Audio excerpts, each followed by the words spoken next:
Dos ejemplos de pseudocódigos utilizando vectores. Bien, ya realicé yo el pseudocódigo, ¿verdad? Para que el video no dure tanto, voy a explicarles el código. En primer lugar, tenemos pues un algoritmo, se llama ventas vectores, y trata sobre calcular la comisión de 3 vendedores, ¿verdad? Y después calcular su sueldo bruto. Entonces vamos a utilizar vectores para guardar los datos de cada vendedor. Entonces tenemos aquí el nombre del vendedor, ¿no? Un vector de tamaño 3. Tenemos el vector ventas, el vector comisión, el vector sueldo base y el vector sueldo bruto. Vean que todos son de tamaño 3. Significa que vamos a poder almacenar los datos de 3 vendedores. Bien. Ahora, cuando trabajamos con los vectores, pues nosotros podemos definir si la lectura, en este caso que vamos a leer el nombre del vendedor y el sueldo base y las ventas que realizaron cada uno de los 3 vendedores, nosotros podemos definir si vamos a hacer la lectura completa de los datos. O sea, me refiero a llenar los vectores, o sea, asignarles los datos y después proceder, ¿verdad? Una vez que se tenga ya todos los datos de entrada completos, proceder después con otro ciclo para hacer los cálculos correspondientes. Esta es una forma de hacerlo. En el segundo ejemplo, pues les voy a enseñar, ¿verdad?, que también podemos decidir por ir leyendo, ¿verdad?, datos de una persona y ahí mismo, en el mismo ciclo, ir calculando, ¿verdad?, para esa misma persona, sin necesidad de esperar a tener los vectores completamente llenos con los datos de entrada. Bueno, prosigamos. Una vez definido nuestras variables, nuestros vectores, también definí pues la variable de control del ciclo, que representa el índice o la posición a la cual nosotros nos estamos moviendo dentro de los vectores. Una vez definido eso, procedemos a la lectura. Entramos a nuestro ciclo. Te digo, para i igual a 1, voy a comenzar en la posición 1 del vector. ¿Hasta dónde vamos a llegar? Hasta 3, ¿verdad? Para poder leer los datos de los 3 vendedores. Tengo pues rótulo que indica al usuario qué es lo que debe de ingresar, escribir el nombre del vendedor. Y aquí con esta variable i, lo que yo quiero indicarle es por qué número de vendedor vamos. Vendedor 1, vendedor 2, vendedor 3. Ese dato nos lo da i. Luego hacemos la lectura. Nombre del vendedor lo leemos en nom vendedor en el índice i.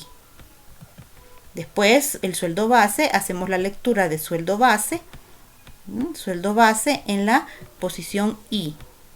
Después tenemos de cuánto fueron las ventas del mes, ¿verdad? Del mes para el vendedor, pues i. Y leemos ese dato en el vector ventas i. Les recuerdo cómo funciona un ciclo para. Bueno, la primera vez que entremos al ciclo, la variable de control va a adoptar el valor inicial que nosotros le estamos dando aquí mismo. En este caso es 1. Entonces va a ejecutar la primera vez que entre todas estas instrucciones y cuando haga referencia a cada uno de los vectores, los va a hacer con el índice 1, que es el primer valor que va a tener i. Una vez que llegue a fin para, lo que hace es regresar a esta instrucción e incrementar esta variable de control i en más 1. Recuerden que si nosotros no le ponemos aquí con paso, ¿verdad?, entonces el algoritmo va a asumir que el incremento de i va a ser siempre en más 1. Entonces cuando regresemos acá, más 1 del valor que tenía inicialmente es 2.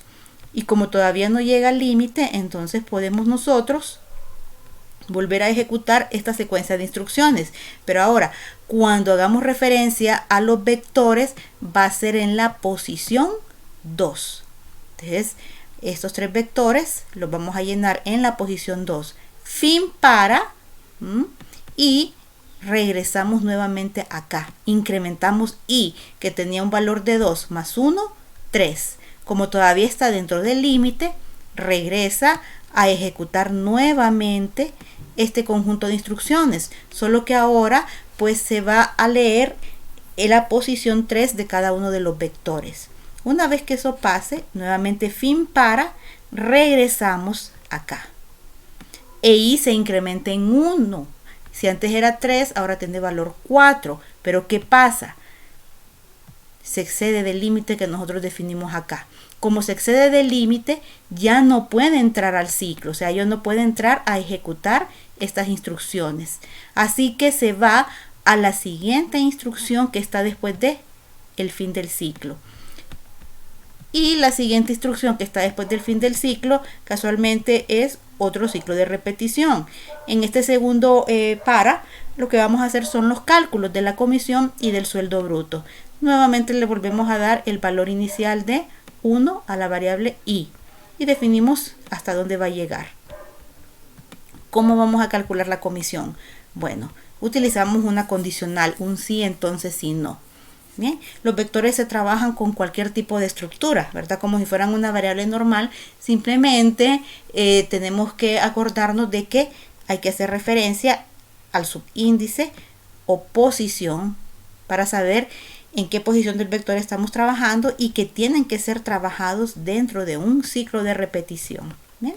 De la forma de calcular la comisión es la condicional: si las ventas son mayor a 20.000, se le va a asignar una comisión del 7% sobre las ventas que realizó esta persona.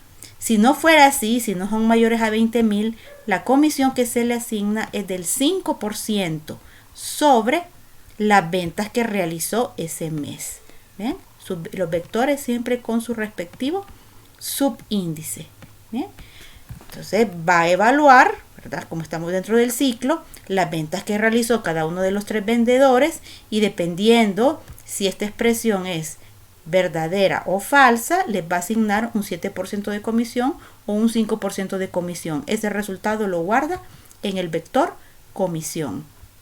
Saliendo de la condicional, calculamos el sueldo bruto, otro vector. El sueldo bruto va a ser igual al sueldo base más la comisión que calculamos en esta condicional. Y luego imprimimos de cuánto es el sueldo bruto. Y aquí lo estamos acompañando con el nombre del vendedor, ¿verdad? Y su sueldo bruto. Ejecutemos.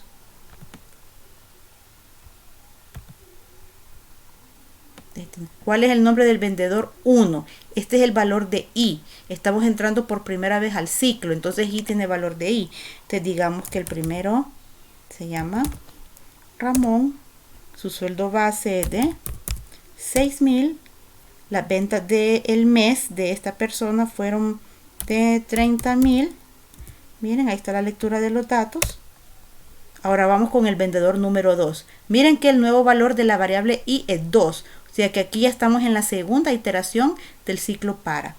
¿Cómo se llama el vendedor? Bueno, digamos Sofía. Tiene un sueldo base de 6.500 y vendió 27.800 durante el mes. Ahora tenemos los datos del vendedor 3. O sea que la variable I ya tiene valor 3. Estamos en la tercera iteración del ciclo. Entonces digamos que se llama Tomás, con un sueldo base de 7.000 y que vendió 42.000 lempiras durante ese mes. Y aquí están los resultados. Miren, el sueldo bruto de Ramón. Aquí está el sueldo bruto y pone el nombre del vendedor. El sueldo bruto de Ramón, ¿verdad? Que es el nombre que está almacenado en la posición 1 de este vector, nombre de vendedor, es de 8.100, que es el valor que está almacenado en la posición 1 del vector sueldo bruto. Después imprime el sueldo bruto de Sofía. Sofía está almacenado en la posición 2 de este vector. El sueldo bruto de Sofía es de 8.446. Este valor está guardado en el índice 2 de sueldo bruto. Y el sueldo bruto de Tomás, que este nombre Tomás ocupa el índice 3 de este vector, es 9.940. Este valor de 9.940 lo ocupa la posición 3 del vendedor sueldo bruto. Y bueno, ahí está la ejecución, la explicación del algoritmo.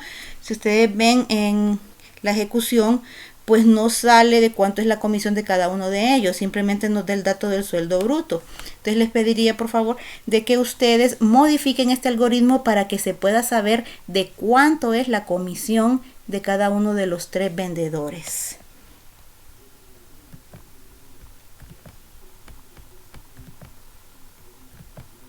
Ok, sigamos con el siguiente ejemplo. Entonces aquí estamos manejando una serie de 3 alumnos y a los cuales les vamos a calcular la nota final leyendo sus 3 notas parciales. Un ejercicio que hemos hecho mucho en la clase. Simplemente aquí lo que quiero es que ustedes vean que en lugar de utilizar, como en el ejemplo anterior, un ciclo para realizar la lectura de los vectores, en este estoy utilizando un ciclo para, no solamente para la acción de lectura, sino que también para la acción de realizar los cálculos. No es como en el ejercicio anterior, que un ciclo para la lectura y otro ciclo para los cálculos e impresión. Aquí lo estoy haciendo todo en un solo ciclo. Entonces, ¿qué pasa acá? Leo el dato de un alumno, calculo, imprimo. Leo el dato del siguiente alumno, calculo, imprimo. Y así sucesivamente hasta que llegue al límite del vector. Entonces, ¿qué hacemos acá? Bien, definición. Tengo el vector nombre alumno, tamaño 3, las notas parciales, cada una con su respectivo vector, también de tamaño 3, y la nota final, siempre de tamaño 3. Entremos al ciclo. Para i igual a 1 hasta 3 hacer. Preguntamos, ¿cuál es el nombre del alumno? Leemos ese dato en el vector nombre alumno en el índice i. La nota del primer parcial la leemos en el vector parcial en la posición i. Nota del segundo parcial la leemos en el vector parcial 2, posición i. Y la nota del tercer parcial la leemos en el vector parcial 3, posición i. Ahí está completa la lectura de todos los datos. Ahora, el cálculo. La nota final en la posición i y hacemos la sumatoria de las notas parciales de este alumno. Esa sumatoria la dividimos entre 3. Ahí tenemos la media aritmética y después imprimimos el resultado de la nota final. Después de imprimir el resultado de la nota final, pongo una condicional porque yo quiero que me indique si aprobó o reprobó. Entonces evaluamos que si la nota final en la posición i es mayor a 64, escribimos aprobado.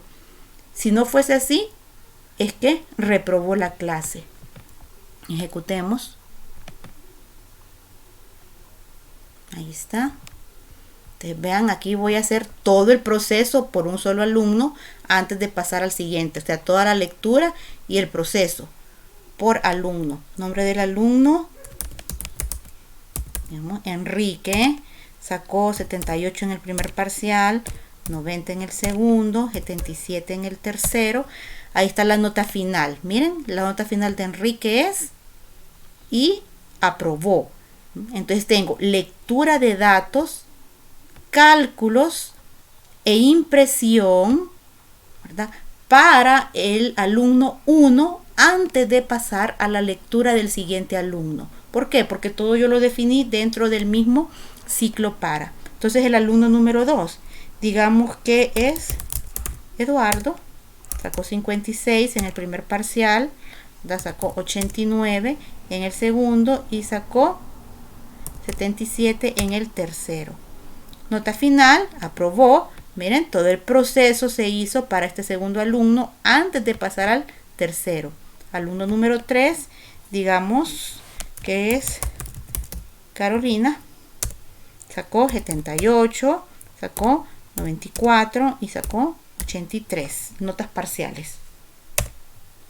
Nota final de Carolina, 85, aprobó. Bien, entonces esto es un ejemplo de cómo nosotros podemos poner todas las acciones de una persona, en este caso del alumno, las acciones de lectura, de proceso y de escritura, ¿verdad?, hacerlas todas de un solo antes de pasar al siguiente ciclo. O sea, todo está dentro del mismo ciclo para. Ahí está. todo lo pusimos dentro del mismo ciclo. A diferencia del ejercicio anterior que decidimos poner un ciclo para leer.